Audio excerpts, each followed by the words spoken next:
মুখ্যমন্ত্রী মমতা বন্দ্যোপাধ্যায়ের নির্দেশে ৭০ থেকে ৩০% কথা বলেছিলেন ভরতপুরের তৃণমূল বিধায়ক হুমায়ুন কবির। নন্দীগ্রামে সাংবাদিকদের মুখোমুখি হয়ে এমনই বিস্ফোরক দাবি করেছেন শুভেন্দু অধিকারী। রাজ্যের বিরোধী দলনেতা বলেছেন, লোকসভা নির্বাচনের আগে হুমায়ুন কবির বলেছিলেন মুর্শিদাবাদে মুসলিমরা ৭০% এবং হিন্দুরা ৩০%। বেশি বাড়াবাড়ি করলে কেটে ভাগীরথীর জলে ভাসিয়ে দেওয়া হবে।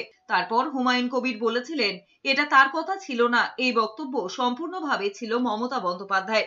শুভেন্দুর আরো বক্তব্য, বর্তমানে মুর্শিদাবাদে মমতা বন্দ্যোপাধ্যায় বাবরি মসজিদ গড়ার পেছনে মদত দিয়েছেন কিনা, পেছনে আছেন কিনা, সমর্থন করছেন কিনা তা আগে খতিয়ে দেখতে হবে হুমায়ুনের কাছ থেকে। হুমায়ুন কবির আগেই বলেছেন, লোকসভা নির্বাচনে অধীর চৌধুরীকে হারাতে এবং ইউসুফ পাঠানকে জেতাতে তিনি যে মৌলবাদী রাজনীতি করেছিলেন তা তিনি মমতা বন্দ্যোপাধ্যায়ের নির্দেশেই করেছিলেন। আর আজকে মমতা বন্দ্যোপাধ্যায়ের বহরমপুরের সভা থেকে একবারও বলেননি যে এই জেলায় হিন্দুরা কিভাবে অত্যাচারিত এবং লাঞ্ছিত।